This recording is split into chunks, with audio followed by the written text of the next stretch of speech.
Hello, and welcome to His Purpose Prevails. My name is Pam. The name of this podcast comes from the Bible verse Proverbs 19:21 that states, "Many are the plans in a person's heart, but it is the Lord's purpose that prevails." The reason I chose this name is because of my many life experiences and the many hats that I wear. This podcast is an integration of all parts of me. I am a Christian, I am Hmong, I am a woman, I am a mental health therapist, a wife, a daughter, and so much more. The topics that I speak on will be related to these different parts of me and may be relatable to you as well. I invite you to join me as I and other speakers share our experiences, offer wisdom, messages of hope, or just a different perspective. I found that it does not matter what hat I wear, what I do, what hardship comes my way, the Lord can use it to give my life purpose. And in the end, it is His purpose that prevails. Let's get into the podcast. Hello, everyone. Today I have a special guest speaker. This is my sister, my friend, LaTanya Campbell. Thank you so much for being on here with us today.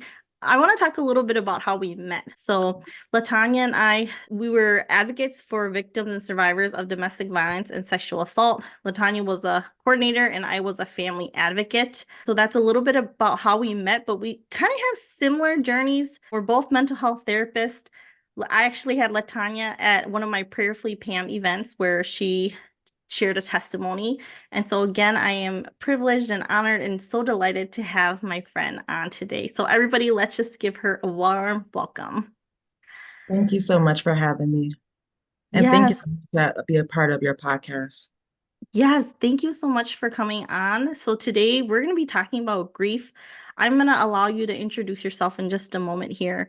But I had you on because I think you and I had a conversation about, I would say to you, you're so strong, or people would say you're so strong, and you're like, I hate that, right? And I just thought Oh, about the different things of like, some of the things we can discuss today is what's helpful, what is helpful for people to say during grief when somebody has had the passing of a loved one, and what's not helpful. Also, I want to put it out there that grief is not just the loss of a loved one, right? It could be the loss of a pet, the loss of an ability, the loss of a future, a home, a dream, goals, the loss of a relationship. And so there's so much more than just the death of a loved one. So I just want to put that out there.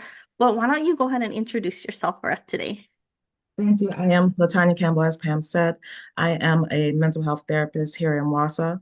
The primary population I work with is at-risk youth ages 11 to 18, but I did sprinkle in some adults because I need some sanity.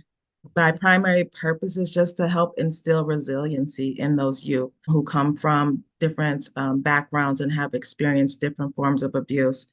So definitely continuing that trauma work. I specialize in trauma-focused CBT, which I center around the youth, with the integrated approach. So that's kind of where I'm at. The adults that I'm working with, autistic, ADHD, anxiety, depression, bipolar, or different family issues. Mm. Besides my practice, Pam and I both do a lot of anti-oppression and diversity work in the community. I'm just trying to bring the community together, plant some seeds of change and hope for some growth. I've been on the board of ACLU of Wisconsin and also previously on the End Abuse Board of Directors. Awesome. Yes. So you are just full of wealth and knowledge and experiences. I think today's a little bit different in that we're kind of in the hot seat. So I know you and I talked a little bit and we were like, we don't want to do this, but we're gonna do it. We need to do it, right? Mhm. As therapists, we're listening, right? We're kind of like the healers. We listen, we walk alongside people, we give them options, and we hold that space for them. And rarely, unless we're seeking out our own therapy or we have close friends or families or mentors, rarely are we kind of in the hot spot. So I just want to name that for us today. We're going to be as transparent, as honest as we can. But today we're going to talk about grief, and I'll let LaTanya share a little bit about her grief. But I think I naturally have people who struggle with grief come to me. And I think the reason why I do the work is because I've done my own work. And so I just put that out there to say, like, we're not perfect. Grief isn't linear. There's ups and downs, there's long downs, slight ups, but I feel like because I've done my own work, I can sit there and listen because I've done my own processing. Not to say that I'm like fully healed or that, there's an end point with the grief. But I don't know if you know, Latanya, when I first came to the women's community, I had lost my brother in 2015. Yeah. And so that was kind of where the change in me started. Because I was like, what kind of legacy am I gonna leave behind? I'm miserable at this dead end job. Like I felt so empty. And the thing with grief, I think, is that it opens up like wounds or scabs on other grief that hasn't been fully processed. So I was really grieving a lot of things, and it wasn't even just my brother. And before that, I had lost an uncle and a grandma, but I wasn't very close to them. But this was the first loss that just felt like somebody ripped my heart out. And I had just had a daughter. She was a year old, my youngest, and I went back to school. I started at the women's community, but for me, it was so difficult to not be the strong one and to have Mhm. people come and say hi and check in. But there was nothing that could fill that void or just like stop that heartache. Right. I had Yeah. a different talk or a podcast where they said you don't really know grief until you're sitting in one of the first rows. And I felt like that was so true. I had been to prior funerals, people always passing, but nothing hit me as hard as it did as when you are sitting in one of the first couple of rows. Yes, exactly. And then not long after that, I had gone away to California. So I'm back in Wisconsin, but I went to California, and then my first year of grad school, my another brother died. And he had cancer, and so we anticipated it, but that doesn't make it any easier. And we can talk a little bit about that. And then I had a half brother pass in 2022, and then my dad passed in December of 23. So, we're not here to say who's had more loss, but I'm putting it out there that I have had my own fair share of grief and of loss. And this is not to wish that on anyone. Like if you haven't, that's great. But tell us a little bit about your loss and like where you're starting out today. Um, so I guess I would say the biggest loss, like you said, okay, so grief has so many different variables to it, right? So initially, I got divorced in, I think it's 2015, 2016. So that was that first loss, but not necessarily with the mindset that that was going to be the end. That was kind of like a last straw, hope you get it together type of decision. And so you have that there. And then my husband, it's really complicated for me just because I don't even know what title to give, right? I don't know if I say ex-husband because it wasn't ex-husband in my heart. I don't know if I say my kid's father because, I mean, obviously it was more than that, right? And so Mm-hmm. in that particular situation, it made the grief hard because I didn't even know my place and what I should be allowed to feel or how I should present because I didn't know my title, right? And so he died in 2017, and it was a complex relationship. So the death was also complex. And after Mm-hmm. he died in 2017, well, then I had my children who were also struggling really hard mentally, and it seemed like it was one thing after another. At one point, I remember my daughter said, we couldn't even go in a house. We were in a garage and we just didn't have the energy to make it in a house. And we just sat on the garage floor. And she was like, Mama, I think we cursed. Now, ordinarily, I'm the type of mom that's going to empower and inspire, like, no, we got this. We're going to pray about it. We're going to keep it moving. I didn't have it Mm-hmm. in me. I just sat there and said, you might be right. Mm-hmm. And eventually we got up off the floor and we went into the house, but it was rough. And then my father passed away in 2018. Mm-hmm. So he had heart congestive failure, but he lived another 5 years. It was hard just watching the man that you love, the man that's been strong all your life, wither, Mm-hmm. not able to eat, not able to feed himself, not able to speak at certain points. And that was hard. And then when you make that decision where the quality of life is not sufficient enough to continue, with a pacemaker or a defibrillator, and you decide to turn it off, it's for their good, but it feels like Mm-hmm. you are the one that's responsible for that loss. Right. And then you have to add in there our kids, right? So me and your Mhm. kids are similar in age. Well, mine start out growing up and becoming adults and leaving the house, and that's additional loss. Yeah. And so I just want to name again like the back-to-back loss. Like some Mhm. people they have a loss and then 10 years they have another loss, right? But Mhm. how do you continue to grieve and then have another loss and you haven't even fully grieved this loss and then you're trying to be strong for your kids. You're trying to go to work. You're a single parent. You're trying to bring in the income, take care of everyone, make sure everyone else is taken care of. And then like when do you or where do you find time to come back and take care of yourself? So if I can be honest and fully transparent, I didn't start on my grief journey. I had I had moments where I allowed myself to feel, and I kind of went through the Mm-hmm. motions. But for the most part, it was suppress your emotions, and just make sure your kids are good. Make sure your assignments are in. Make sure your clients are good. Mm-hmm. So for I would say for the first 5 years, I was on autopilot. I Okay. think I dissociated for a good 5 years, and I was in therapy, but it was mostly just to keep me afloat, right? Not tap into what the grief has, because it wasn't just their death, but what they meant to me, what your future looks like, right? When you're used to Mm-hmm. having them at holidays, or even what that relationship dynamic looks like. My marriage wasn't healthy. And so in that aspect, I was grieving what I hoped it could have been. Grieving for your kids, like you lose your father and you watch and you see that they're all struggling mentally, suicidal ideation, self-harm, depression, anxiety, Mm-hmm. substance use. So basically, that's where my focus went into until I was able to be still and actually Mm. start feeling. So when would you so 5 years from 2017 to was Mhm, it 2022? mhm. Okay. I was trying to see if my math was mathing. So 2022 is when you started. I'm like And five even years. then, still sometimes I literally try to avoid clients that were struggling with grief. I'm like, Okay. not it. I ain't trying to be in the session crying. I don't want to Yeah. feel that. I wasn't necessarily, we weren't allowed to feel feelings. And like you said, with me always being considered the strong one, right? I was always Mm-hmm. there for people to lean on me. They expected me to be superwoman, and they Mm-hmm. expected me not to, just to keep going. And then I feel like society puts this timeline on how long you can be grieving and what you can Mm-hmm. grieve about. I remember when I went back to work, it was like after 7 days after Dre died. And I'm like, whoa, wait a minute. Okay, y'all Yeah. said it's time to come back to work. That means I should be all right by now, but I'm not all right. I don't know how I got that time frame in my head thinking I was going Mm. to be good, but I wasn't. So, Same. yeah.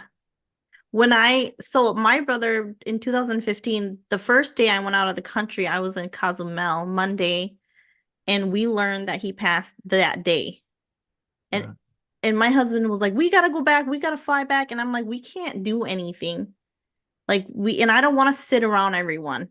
Like I, Mhm. he would want us to enjoy this vacation. So we did our own things, like we did a balloon release, but it was that Friday when I dreaded getting off the plane because I knew I was going to go back home to Mhm. family gathering, but it wasn't for the reason I wanted to. And then I think I think I don't know, but I think I took like 1 or 2 days off and I went back to work. And it was expected of me to go back to work after Mhm. like 2 or 3 days. Mhm. And you Yeah. were kind of trying to figure out, like, wait a minute, what does this mean? You're not even really processing the fact that you just had this loss. I couldn't even say the word died for a good 6 months to a year. I would say they Mm-hmm. passed, or they weren't here, or they were gone. Mm-hmm. But Mm-hmm. just that realization. Yeah. And I Do just you want to get name clients? something. Oh, Huh? I was going to say, do you find that clients that struggle with grief come and see you? They do. I don't know why I'm like it's like God just brings them and I'm like a magnet and yeah, they all come. I found that that's me too. I feel like I'm a magnet, even though I'm like, no, I don't want to, I don't want to. Well, what I found is I'll be seeing a client, and then something happens where they have a loss. But what I've noticed with God in the situation, I always pray for Him to guide my words, and for me to talk when He wants me to talk, and be quiet when He wants me to be quiet, right? And I've Yes. noticed that certain situations are, I kind of look at life like a resume, right? And you have certain proficiencies in certain things, and there's not too many things that I'm not proficient in when it comes to life and trauma. And so I've been able to sit there with them in that space and Mhm. to validate them and normalize what they're experiencing and trying to encourage them to feel what they feel. And I don't think if I had those experiences, I would be able to help them in that capacity. Right. Yeah, absolutely. I had a specific client who she was very strong too. Mhm. And she had shared that her first therapist, when she told her therapist about the loss, the therapist started crying. And Mhm. so she, and just going off of her, when I heard that, I cringed because I was like, you cannot cry in front of this client. If you cry in front of her and she needs to take care of you, because that's what she was her whole life, taking care Mhm. of everybody else. If you Mhm. cannot hold the space for her, she's never coming back. And Mhm. so when she told me about the loss, I it was like it's not mortifying, but it was very tragic what happened. It was horrifying. But I knew I had to hold the space for her. I couldn't cry because I had to be strong so that she could feel like Allah. she could let her guard down. Right. Yeah, That makes sense. But I also think it's important for them to see the transparency too, right? Like yeah, when you're sitting in that space, not being stoic, and being warm and yeah. even acknowledging that you've had similar experiences, then they don't feel Mhm. like they're crazy or they're losing their mind. Yeah, So it's for definitely sure. a balance. Yeah. So I wanted to name something, ambiguous loss. You've heard of that term, but I want our viewers, maybe they haven't heard of that term.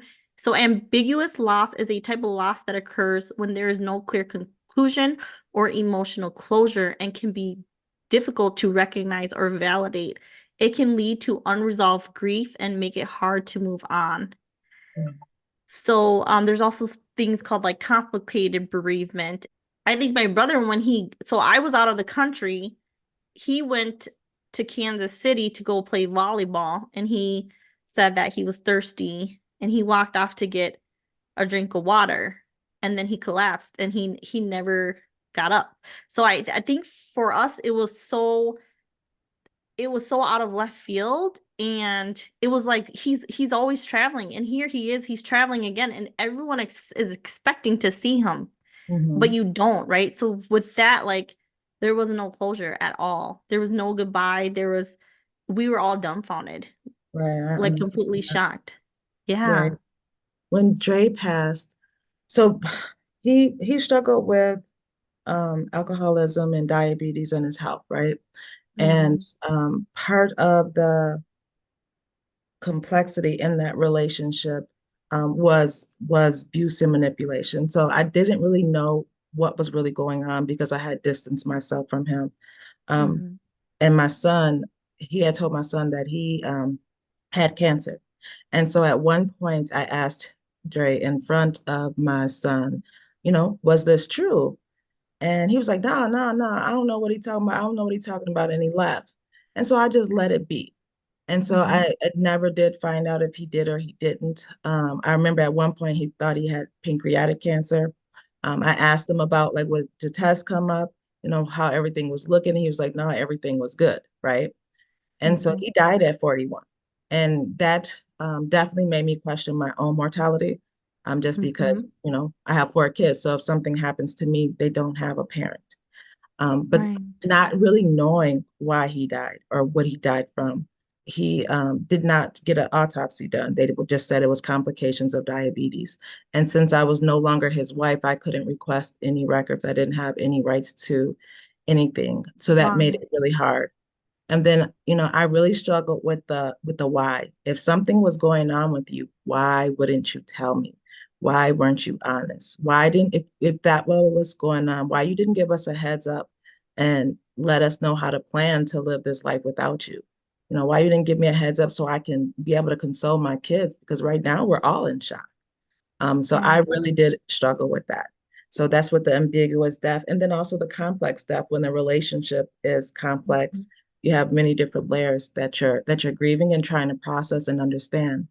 What I found is many times when someone dies, you place them on a pedestal. And it takes a lot before you realize that true person, who they was, and grieve them for who they were, instead of who you wanted them to be or who you hoped that they would be. So Right. it's a long process when it's complex grief involved.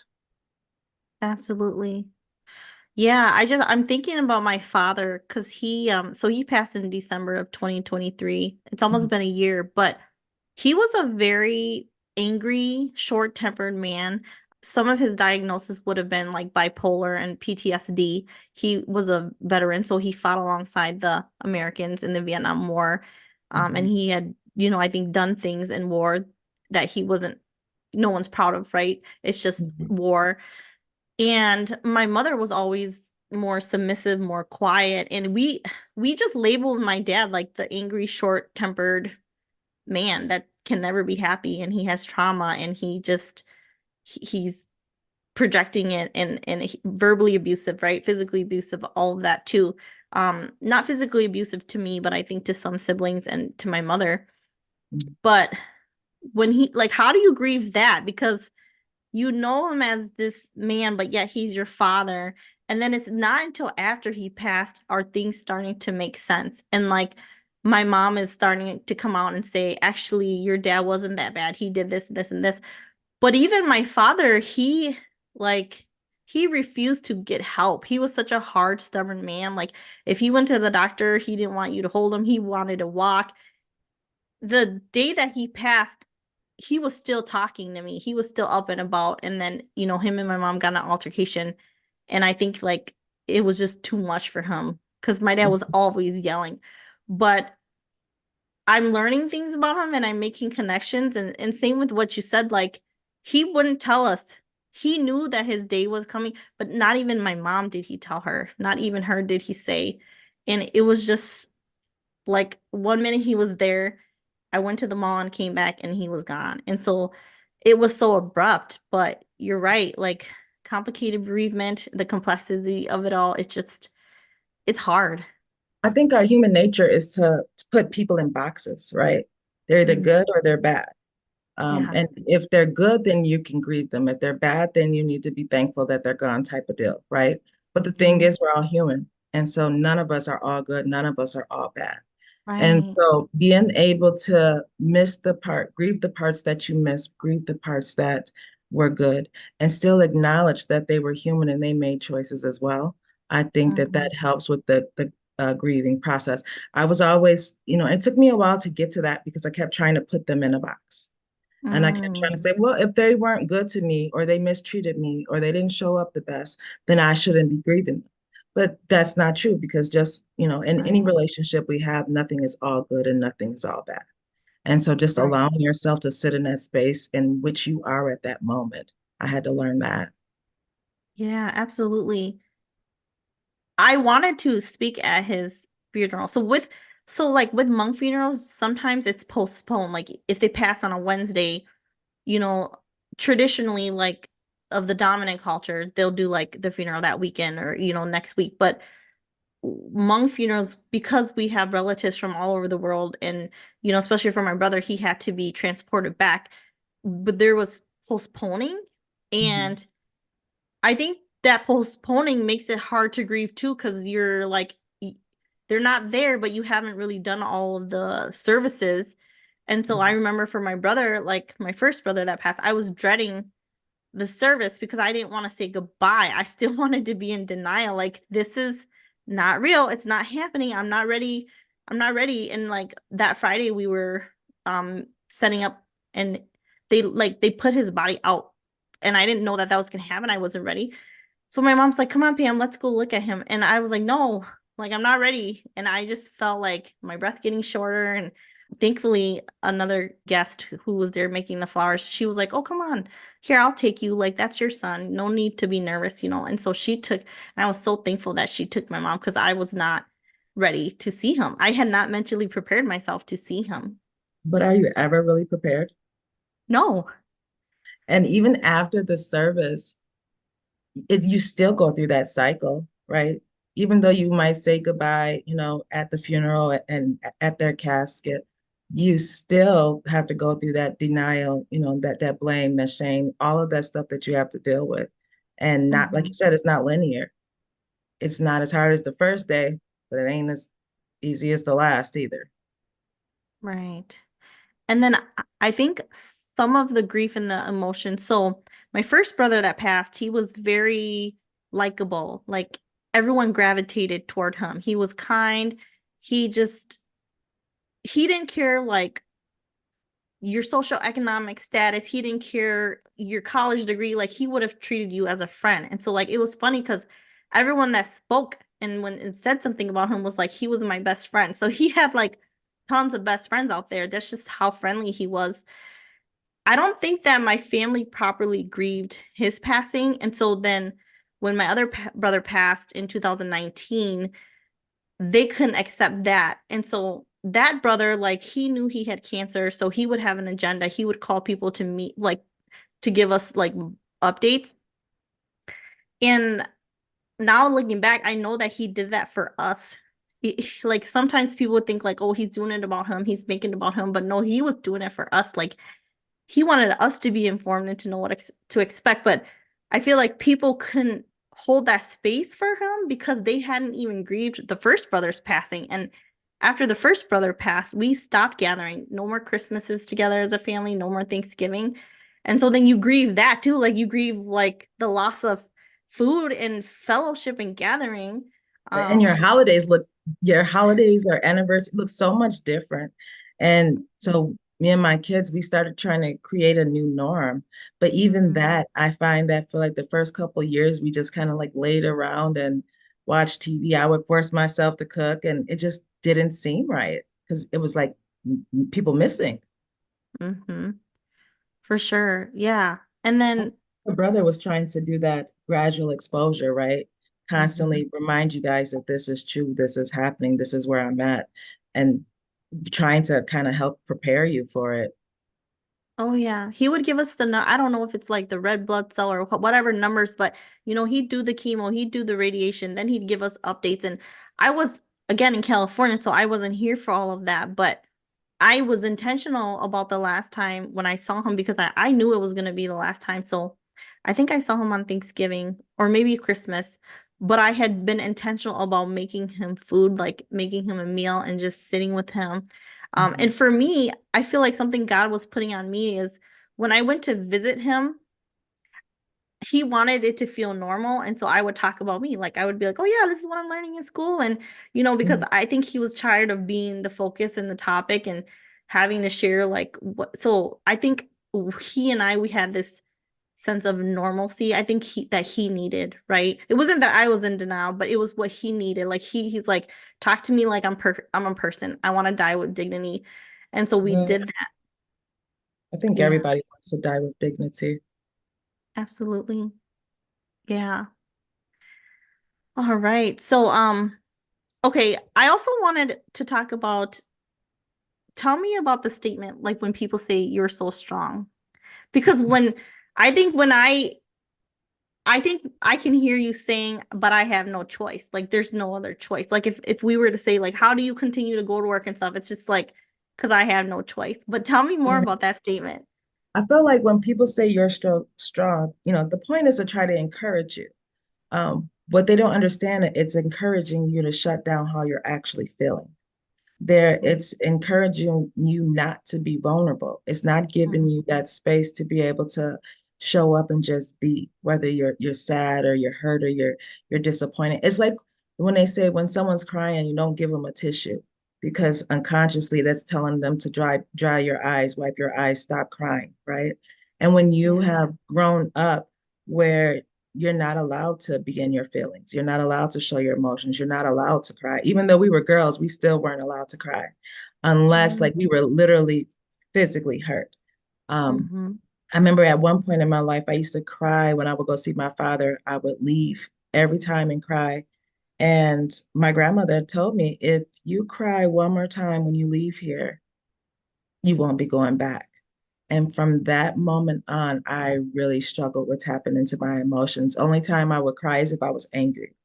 And so crying to grieve and to release That took a lot. That takes a lot for me still. It's something I have to be intentional about. But when you're saying to be strong, first off, if I'm going to confide in you, which I don't confide in many people, but if I'm going to trust you and confide in you about how I'm feeling or what's going on, and you're like, oh, you're strong, you got this, or just be strong, I'm not going to confide in you no more because Mm-hmm. it's not safe for me to do so. I have to Right. continue to wear that mask and continue to suppress that vulnerability and Yes. smile so that, and it's for other people to feel better, right? Because they don't know what to say. But sometimes Yeah. just say nothing. Like Yeah, I was, I go ahead. no, I was gonna say I fall into the trap of taking care of people when my emotions or how I'm showing up makes them feel uncomfortable. Then I have Mhm. to take care of them. And I do that too. I'll put out a little bit of bait. And then if you can't handle the little I put out, I'm reeling it back in like you get nothing. There's a wall there. Like I didn't realize I hate the words my condolences and I am so sorry for your loss. I cannot stand those two phrases. It actually sounds like nails on a chalkboard to me. It's Mm, because you don't know what else to say. It's like just saying hi in the morning and goodbye at night, right? That's really no, mhm. it's just a phrase that you say. Um, and I mean, to be honest, any phrase people say it doesn't make the pain go away. But those two particular phrases, I don't like. I Okay. don't like. I'd rather someone say, I'm praying for you. I'm here if you need something. How can I help? What do you need? Yeah. Yeah. Does I that does know there that are no bother words. you? No, not really, because I think mentally I know that they're not gonna be a help to me anyway, so it's like whatever. So it's just all whatever. So it's neither good nor bad because I'm like, I appreciate it, thanks. But I'm trying to think of what is helpful. When people lose someone for me, I just name it. I just say this is so difficult. Like there are no words. Mhm, It is so painful. Like that's mhm, all I can say. And I think for me, I don't know. I don't know that anyone said anything that was like super encouraging. But yeah, you're right. I agree with you. I do like the I'm praying for you. mhm. Or Yeah. how can I help? What do you need? Bring me a meal, right? Yes. Do you need help with the kids? My youngest was 9 when Dre died. So Mm, that was a lot of maneuvering. mm-hmm. Mm-hmm. Yeah. So who do you open up to? Because you said you don't open up, you don't have a lot of people. And I think I'm the same. So the people who you have, like what are some of the traits and characteristics that they have to have for you to open up? So they have to see me, right? Not just see the many different parts of me, not just the confident, secure woman that, is a boss at meetings, but also see the feminine me, the scared me, the insecure me. So they have to see me. I don't like when I feel like people cut me off as far as you're feeling some kind of way and you share it, and then they just say, oh, just think positive. Yeah, I won't tell them anything else. Or if, I'm already very logical and I process stuff logic first. And so when I'm intentional and trying to process stuff emotionally, if I say something to someone that's emotionally and I get shut down to go back to logic, I don't typically open back up to them either. I prefer to talk to someone that I can mesh with intellectually, professionally, and personally. It's hard because there's so many different layers of me. And so when I'm talking to someone, they don't probably get certain aspects, which makes it complicated because I'm not just looking at it through the lens of professionalism. I'm not just looking at it through the lens of personal, but a combination of all of that. I also Mm-hmm. need someone who is going to not coddle me, right? Someone who is Mm-hmm. just going to be straightforward and give it to me. I don't like people talking around the bush. You got to just say Mm-hmm. what you're going to say, and be honest and you can be honest with love, right? But just be Right. honest. Yeah, for sure. No, I would agree with all of those qualities. I think as therapists, we are trained, and we probably were doing this even before we went to school, right? But we read nonverbals, and Mhm. then it's what you say, and it's how you say, and it's body language. And so there are things that cues we're getting when we're putting stuff out there or we're saying something and they're uncomfortable. So we know like that's as far as we're gonna go, or they don't understand, or they can't hold the space. And I find too, now that we're therapists, you shouldn't feel a certain way. You should all have it all figured out, right? There's like a judgment towards you thinking or feeling a certain way or having a vulnerable moment just because of our occupation, not understanding that we're women, that we're mothers, that you're still a wife, or we're daughters, not understanding that we're still human and we don't have it all figured out. Right. Yeah, for sure. And especially we're human. We have emotions. We get triggered. We get activated. We have trauma. We have different defense mechanisms and responses. We get activated. So I'm glad that you point that out because I think sometimes people put us on a pedestal if we come off as strong women or confident. They think like, well, this you can't have a confident woman and someone who cries in this like that can't be the same person. Right, right. Yeah. But not realizing it takes a lot of strength to actually just cry and let go. Yeah. So I want to talk about that more. I'm kind of like you.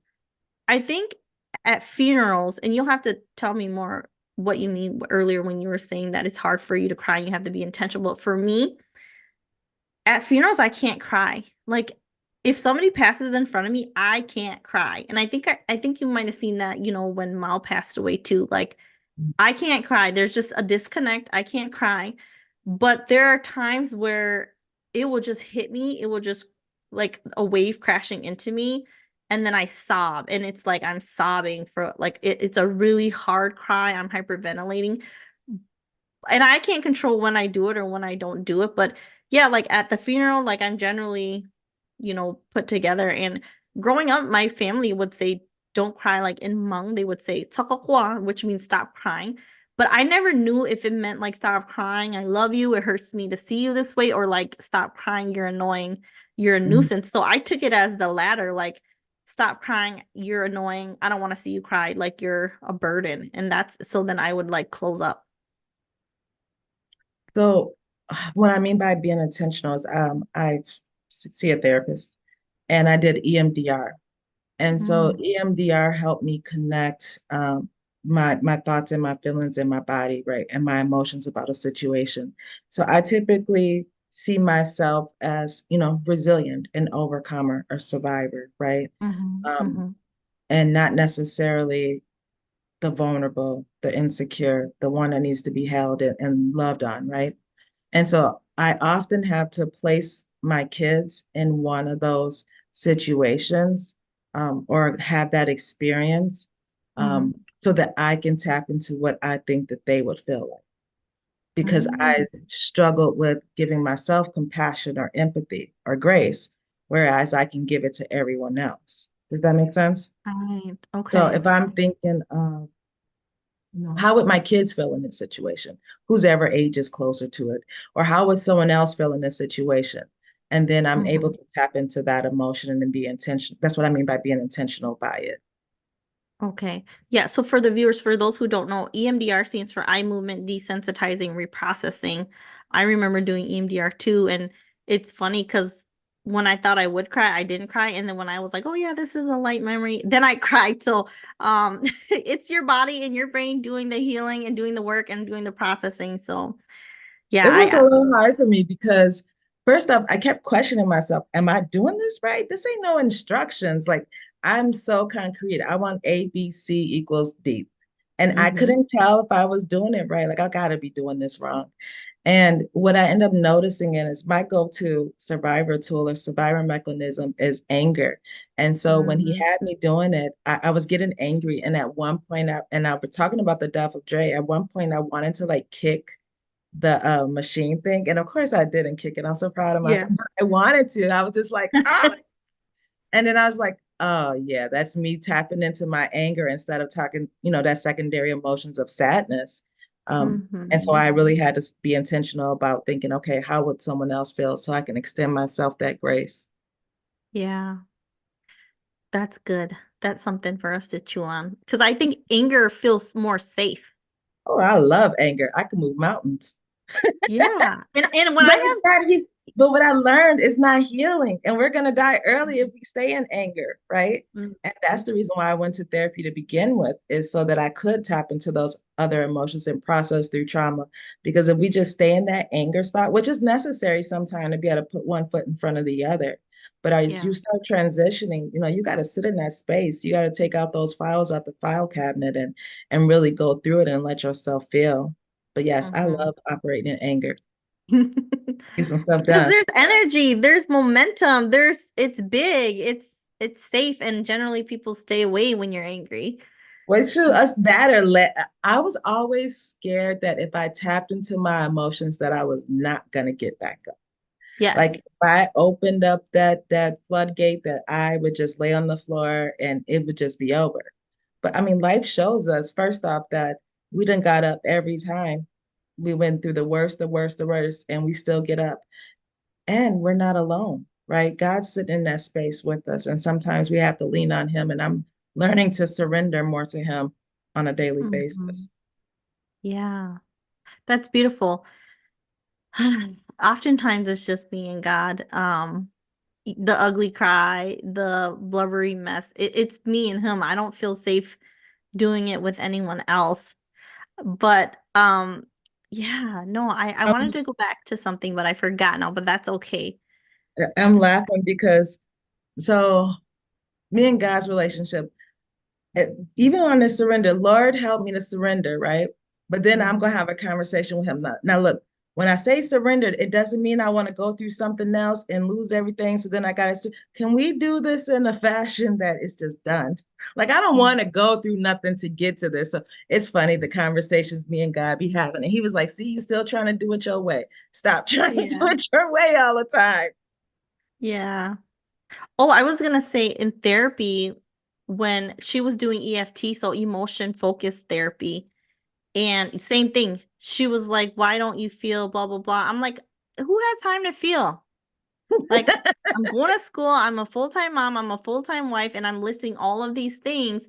And I'm like, if I open this, it's gonna be me drowning, and who's gonna pull me out? Like, there's no Mhm, way getting out of this if you allow me to sink to the depth of my pain. Right. mhm. And so we would do it. And then so now you finally do it. It doesn't feel good. It's uncomfortable. It's painful. But then you learn to do it. So you start connecting with your emotions. And it's a process. Yeah, and I also think like sometimes when people can cry on demand, I've heard or seen or sometimes witnessed that that can be manipulating. So I try not to do that. Like I try not to cry. I'm not saying that everybody who does it, but there are some people who they can cry on demand, right? Mm. So for me, I didn't want to be that either. I didn't want to be weak. I didn't want to be a burden, but I also didn't want to be manipulating. So there's three reasons right there why I shouldn't cry. No, that's healing. I think Yeah. what prompted me to do it is because I wanted my kids to, and in order for me to get them to do it, I had to model it, right? So if Mm. I couldn't model being vulnerable, how could I ask them to be vulnerable? Right.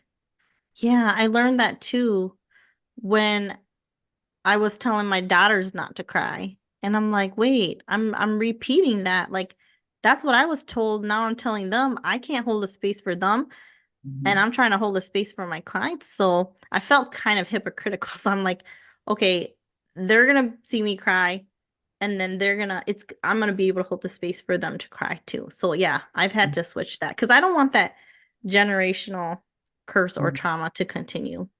Right, I agree. My grandmother was in the hospital a couple weeks back, and while she Mm, was there, she found out that she just lost a couple of brothers, and another one she found out had cancer through his whole body, and I could wow. see her blood pressure just skyrocket, on the Okay. numbers.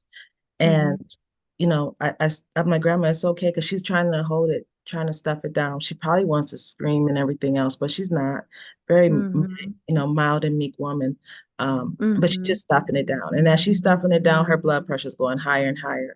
And I'm like, okay, Grandma, it's okay. You can let it go. You can cry. You can feel. And my grandfather pretty much moved me out the way and was like, baby, it's going to be okay. God's got this. But that was a way of shutting her down. And that wasn't Oh. intentional. It's him trying to take care of her, but it was still Mhm. shutting her down and just letting it go. And that's true. God is going to take care of it, but it's also true that she feels how she feels and she gets to feel that way. And I'm just like, I see why we all just keep on suppressing our emotions. And until you actually start feeling, you don't start healing. Right. Exactly. There was a book that I read in grad school called Tuesdays with Maury. Have you read that book? Okay. That's kind of a grief book. It's about it's based on a true story. This I think he was a professor and he had his student who I think was in journalism come and write a book because I think he needed money to pay for his medical expenses. I'm not sure, but he says the only way out is through.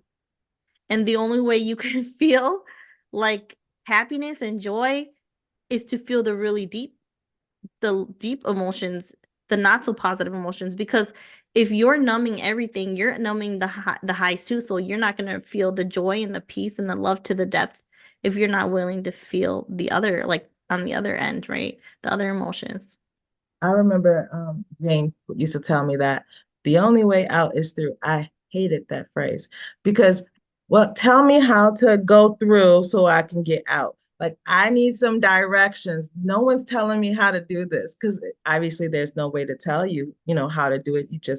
It happens.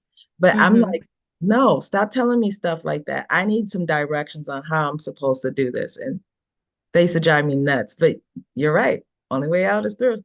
Because we want practical tips like ABC, give me the steps. And it's like everyone's on their own healing journey. And so what works for you isn't going to work for me and vice versa. It might work, but everyone's on their own healing journey.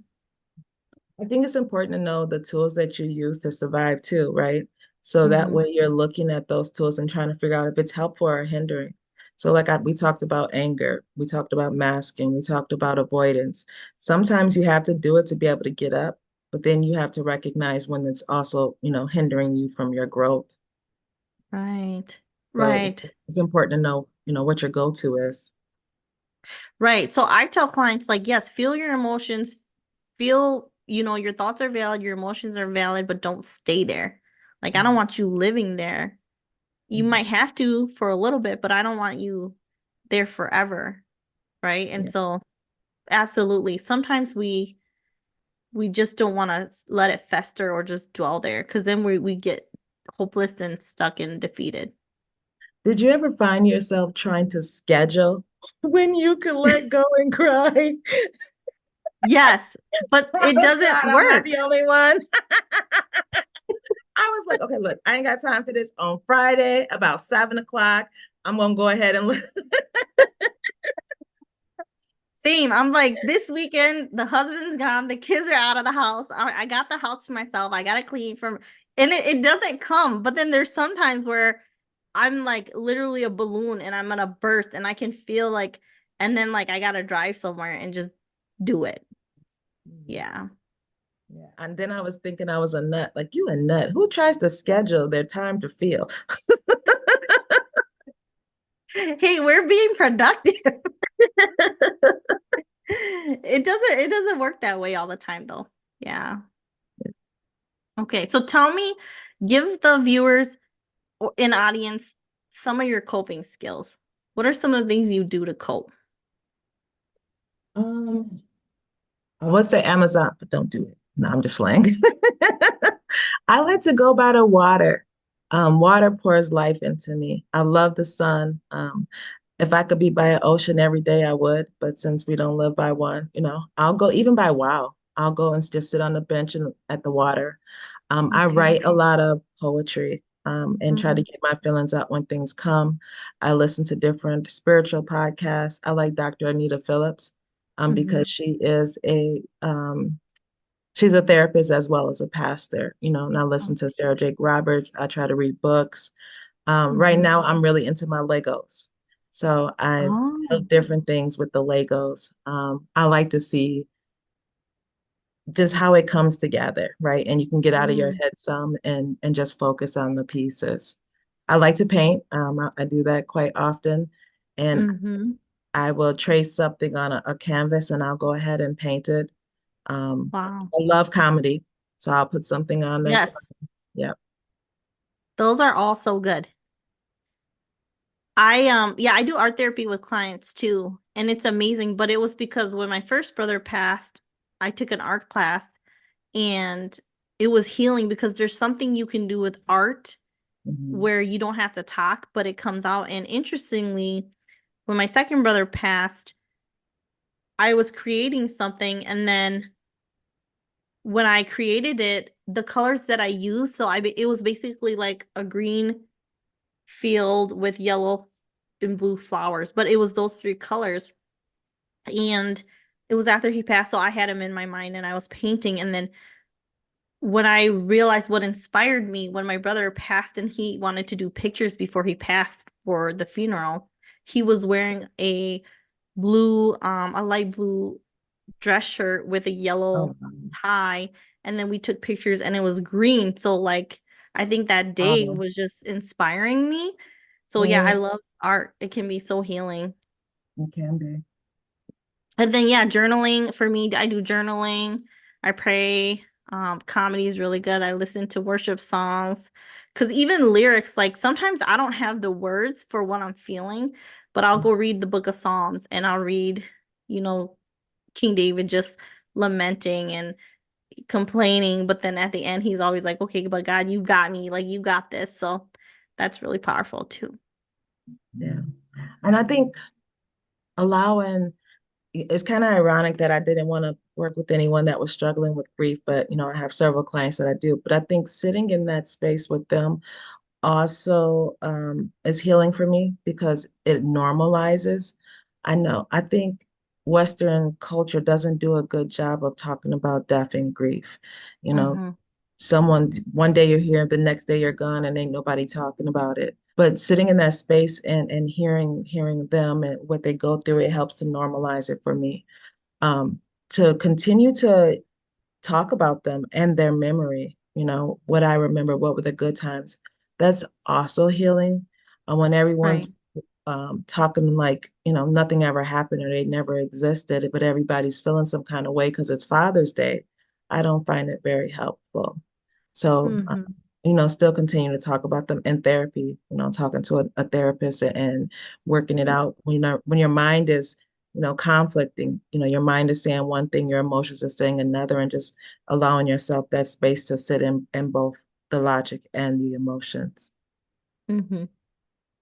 Absolutely.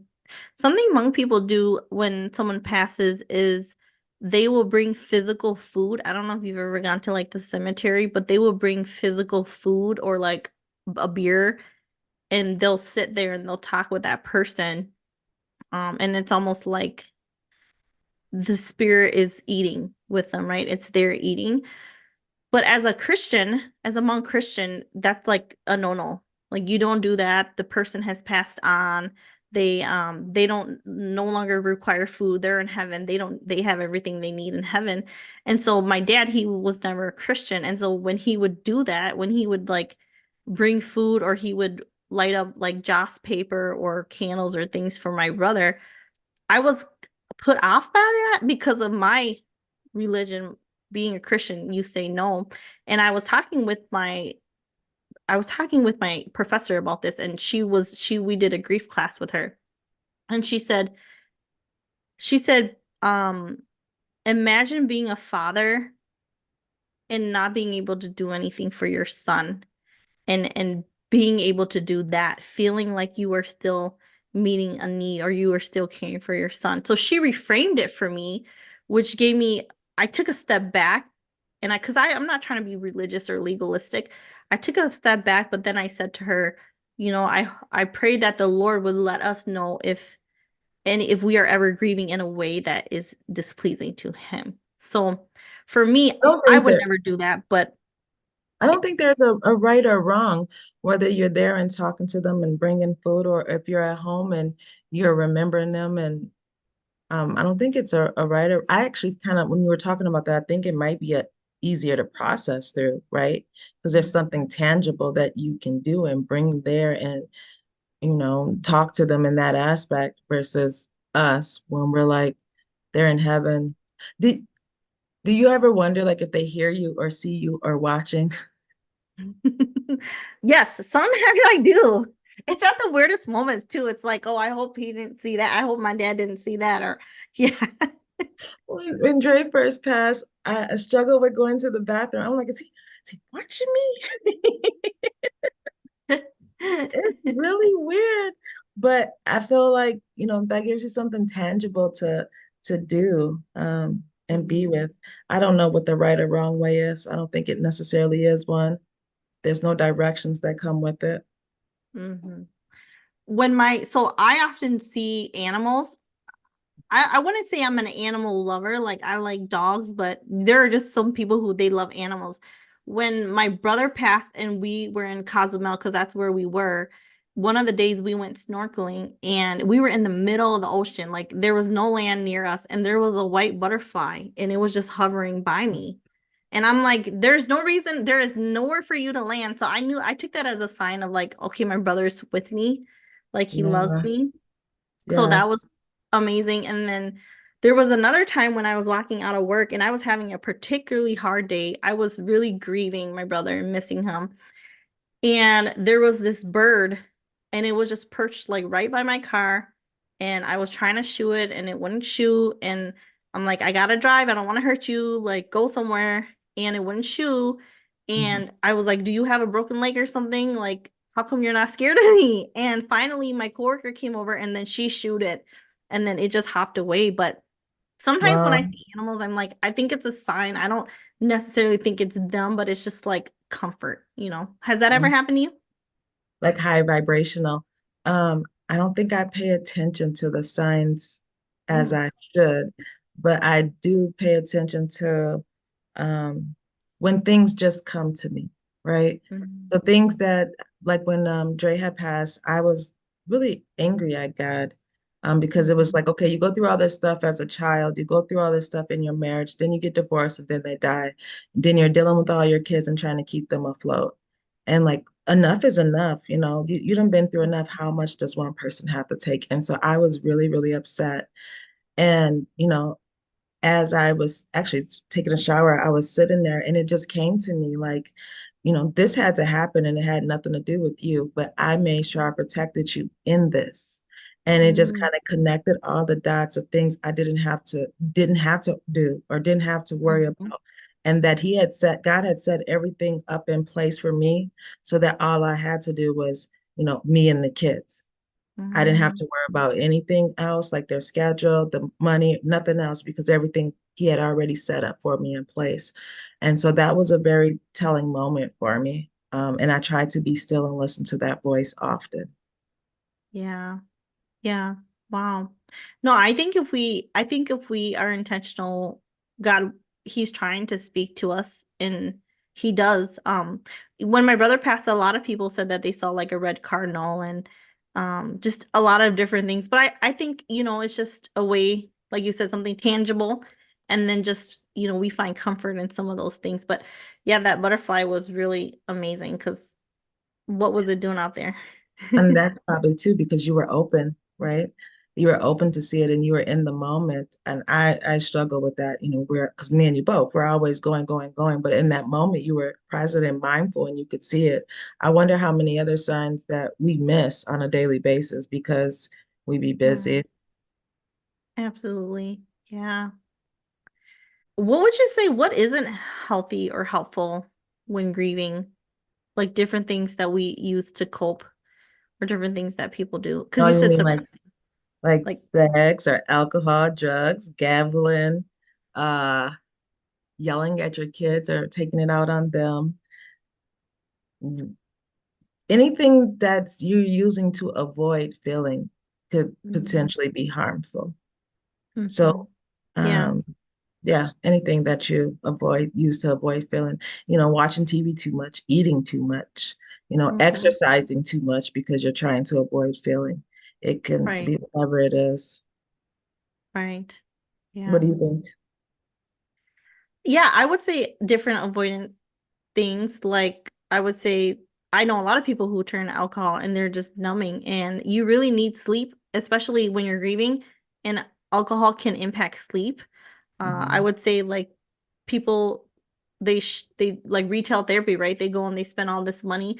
I tell my clients who are grieving, don't make any permanent decisions based on temporary emotions because I don't care if you chop off all your hair, but like don't move, don't quit your job unless you feel the Lord calling you to do that. But don't make any because things are already so unstable, right? Like you just felt like you got the rug pulled out from beneath you and now your world's upside down. So I tell them don't make really big, significant changes right now. Just kind of try to let things settle. It's because they're trying to grasp some type of control over something that's not controllable. So if they would Yeah. do something like paint or Legos, that's something constructive that they can, you know, get out of their head some and actually control. Or if they're doing modeling or clay or something of that nature, that's what I would generally recommend.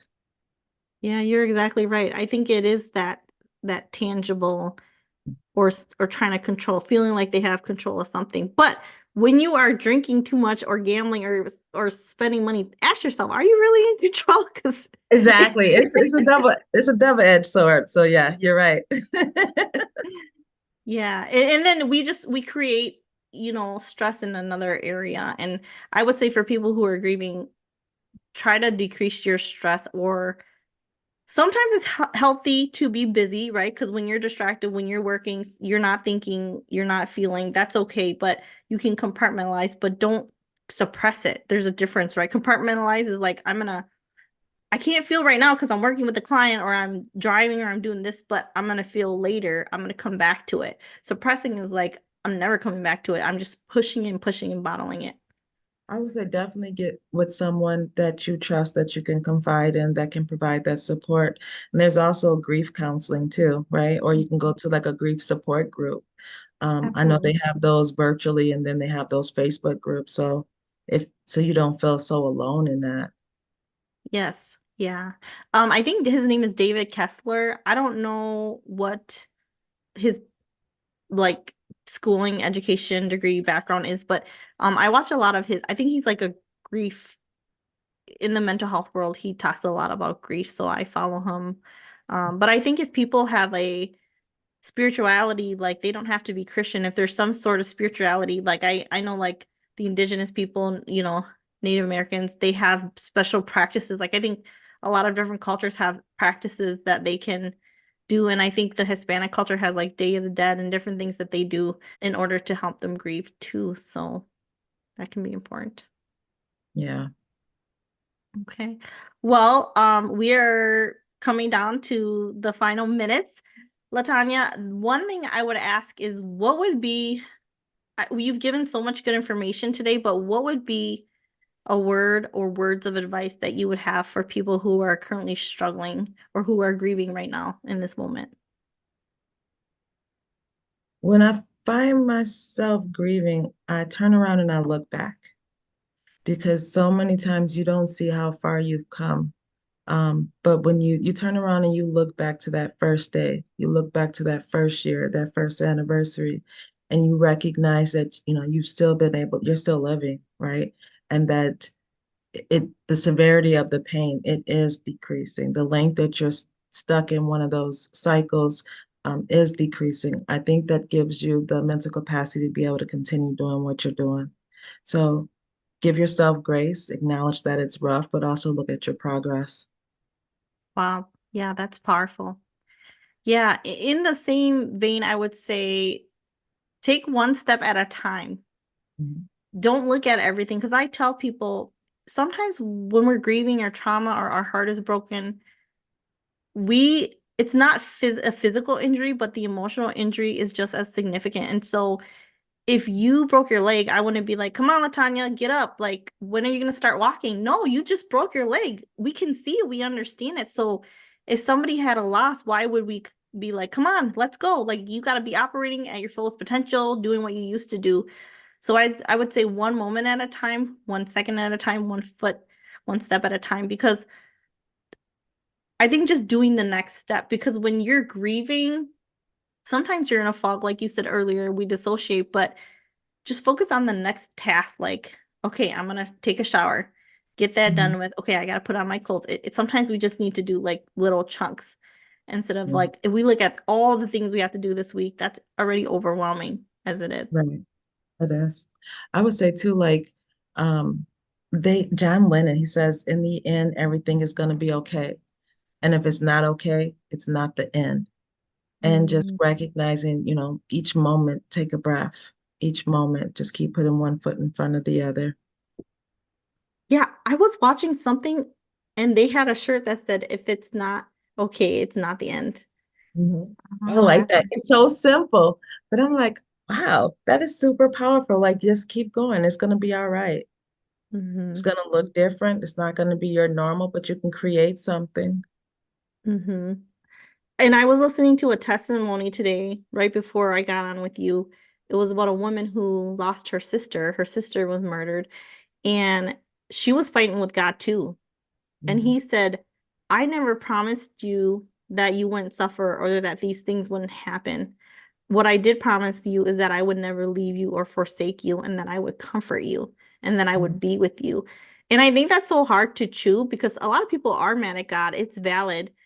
Mhm. And we think, well, God, you allowed it. You're all powerful, all knowing, always present. You could have prevented it. Why my child and why not this child? And so we're always asking, like, why us? But life happens. There's evil in the world. Um, I don't know. Some things we just gotta wait till we get to heaven to know the answer to. I kind of looked at it like, okay, there's many different hats that God played, but one thing that helped me kind of sit with that is, God being our father, right? I mean the very best for my children as their mother. There's nothing that I have that I wouldn't give them, nothing that I wouldn't do that in my power for them, right? But they still have their journey, and I still can't prevent everything. I still don't have no control. Even if I can take control, I have to let them navigate it. And that hmm doesn't mean that I love them any less, right? And I think that's hmm the same thing with God is, he's here, he's supporting, he's sitting here with us, but there is a journey that we have to walk on. And I dislike that everything happens for a purpose statement as hmm well. But when you really take a step back and you look backwards, right?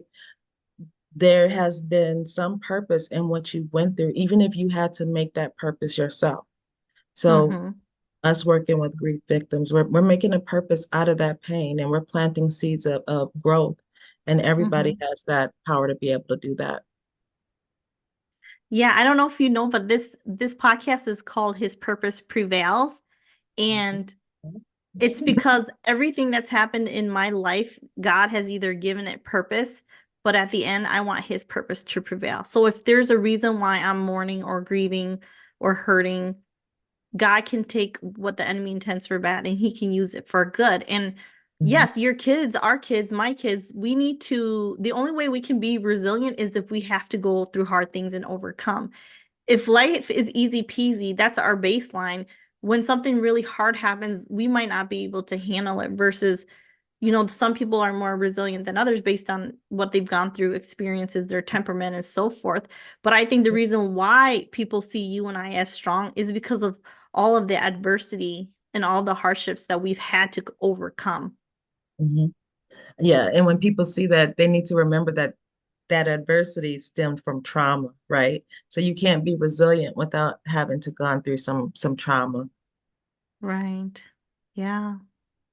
All right. Well, thank you so much, Latanya, for joining me. I knew it was going to be good. I'm like, I can always be myself with you, and we can always go deep and talk about hard things. And you're always shedding light on things that makes my wheels spin and gives me things to chew on too. So it was a pleasure having you. Thank you, and thank you for not letting me backtrack and quit. I Okay. was like, oh, you want to talk about what? So I thank you for know. giving me this space. And I definitely feel like this is another way to be seen and accepted. And I thank you, for your friendship and your sisterhood and just the opportunity to be on here and aiding in both of our healing and growth and hopefully others too. Thank you. I appreciate you so much. And if you're okay with it, I want to end us in prayer and then we'll log off. Okay. So let us pray. Heavenly Father, Lord God, Father, you know all of those who are struggling with grief right now. You know where they are in their journey. And I just ask, Lord, that you would be a comfort to them. that you would be a shield, that you would protect them, that you would love on them, that you would be a light in their darkness, God. Father, I thank you for Latanya. I thank you for Lord, just who she is. She is such a blessing, Father. She is full of wisdom and knowledge, Lord. She is an overcomer, Father God. I thank you for her family. I pray that you continue to be with her and her family, that you would bless them abundantly, that you would give them love, peace, joy, and good health, Lord God. As she sits with her clients, Lord, I pray that you would answer her prayer. Let her know when she needs to listen. Let her know when she needs to speak. Same with me, God. There are so many great things that you have in store for Latanya. And Lord, I just pray that she fulfill your purpose. I pray that, Lord, this message today would go out to those who need to hear it, Lord. It's not about money, it's not about views, but it's about spreading light. It's about inspiring, encouraging, and uplifting people, letting them know that they are not alone. So, Lord, although we talked about a difficult topic, not things that we want to experience or want others to experience, Lord, it's life. And so allow this video just to reach other people and offer hope. Father God, we thank you for everything you've done. Lord, we thank you that you give us purpose, you bring meaning out of things, and that you are always with us. Father God, I pray that you would be with all the viewers throughout the rest of the week until we have another session. We thank you and praise you in Jesus' name. Amen. Amen. Thank you. I see you soon.